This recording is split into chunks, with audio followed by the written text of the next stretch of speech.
Wow, if you're gonna give like Game of the Year award to a game that nobody cares about in order to downplay The Legend of Zelda Tears of the Kingdom, you better be sure that Nintendo is not going to re-release the game on new hardware, completely eradicating everything you tried to do. So not only did The Legend of Zelda on Tears of the Kingdom on Nintendo Switch become one of the most critically acclaimed games of all time, and this huge phenomenon and this huge success story on Nintendo Switch, it's also been re-released on Nintendo Switch too. And what that means is, well, first of all, it means it's selling several million more units. Like this game is getting a huge boost in popularity from people who never played the original, who were driven away from the original by the endless bad coverage. People who like never got around to playing Breath of the Wild. Anybody who's picking up a Switch 2 and never played Tears of the Kingdom are just like, oh, that is a game I could pick up and play. Like people don't seem to realize that like Zelda games stay evergreen. So they're going to stay very relevant for a very, very, very long time. But like the extent of Tears of the Kingdom's relevancy on Nintendo Switch 2 is kind of insane for a 2-year-old game. Like for one thing, it's one of the most popular games on the digital eShop. People are buying the game and they're paying for the upgrade pack. So first of all, the game is like already sold several million more units. Okay, that's something I address. But one of the things I didn't expect, and like I don't think anybody anticipated, that The Legend of Zelda: Tears of the Kingdom would become the most critically acclaimed video game of 2025. That's right. The Legend of Zelda Tears of the Kingdom is the most critically acclaimed video game on Metacritic right now for the year 2025. The Legend of Zelda Tears of the Kingdom is so good it becomes the most critically acclaimed game on Metacritic twice. I think that speaks volumes as to this game's longevity and its relevancy, and like just the sheer fact that people like me are coming out and saying, yeah, Tears of the Kingdom is better than Breath of the Wild. I've been saying this since Tears of the Kingdom came out. I love Breath of the Wild, but there's no denying it at this point. And, lots of people are agreeing with me. Like, the initial cope that, like, this was just the same thing again, and that the game doesn't offer anything fresh, new, and exciting, is a complete and total farce, and more and more people are, like, openly saying that, telling people that, like, yeah, if you love Breath of the Wild, if you've, like, done everything in it, like, you absolutely have to pick up Tears of the Kingdom.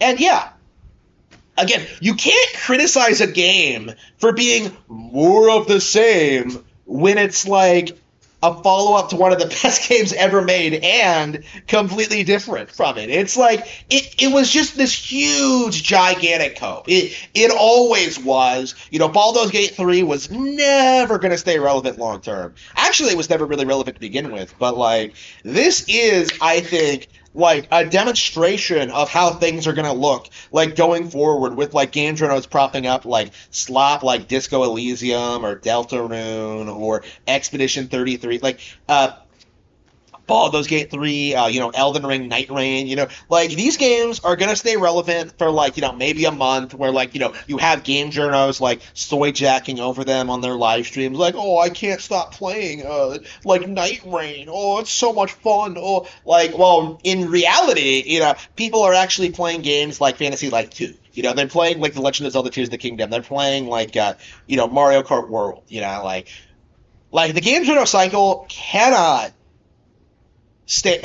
keep a game relevant more than like a month or so, right? That's just the reality of it, because their job is to promote upcoming games, and they always have to treat the new thing as if it's the greatest thing ever. And when every game is the greatest ever, none of them are. And that's been like the big reoccurring problem since like 2007, when like these problems started being standardized. I would say, like, I remember what it was like, seeing BioShock and Mass Effect and Portal hyped up and worshipped as like the greatest of all time, and then being like confused when I actually got around to playing them and realized they were just mediocre, just games in general. Like Portal isn't even an hour long, if that like goes to show you like how good Portal is. But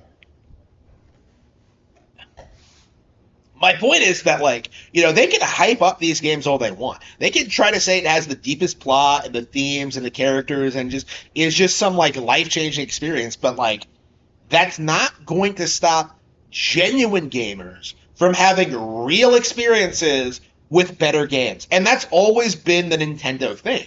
Like in my earliest years, I was playing like older Nintendo games. Like when I first played Super Metroid, it was like 10 years old, right? And it was like still became like my favorite game ever, Like that is the reality of this situation is that people are discovering Nintendo games all the time, playing them with having their own unique experiences with them, and are coming away with their own unique perspectives. Like Ocarina of Time isn't considered the greatest game of all time because of the critics.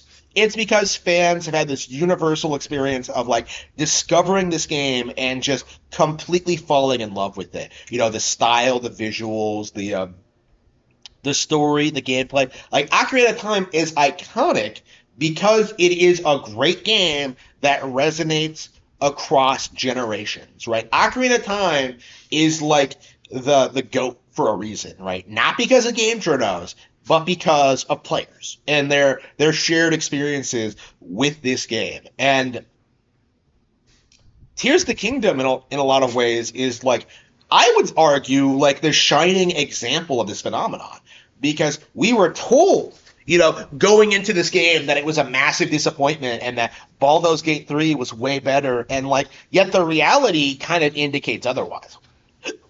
If anything, I feel like Tears of the Kingdom is more popular than it was 2 years ago because people have now spent the time like playing through the game and understanding its unique qualities and how it sets itself apart from Breath of the Wild. Again, I said this when it came out. It reminded me a lot of how Majora's Mask was treated when it first came out in 2000, because like we all know like how people screamed at it for not being like just a rehash of Ocarina of Time, but like over time it became this huge classic. So much so it became like kind of overrated in my opinion. But like my point is that Tears of the Kingdom was initially disliked by plebs and casuals and people who didn't play it for very superficial reasons. But as people like spend more time with it and play it, which by the way does not have to be on day one, like more and more people are waking up to the fact that this game is an absolute masterclass of game design and one of the best games ever made. It's just downright phenomenal just how amazing Tears of the Kingdom actually is, especially since Breath of the Wild is technically a Wii U game.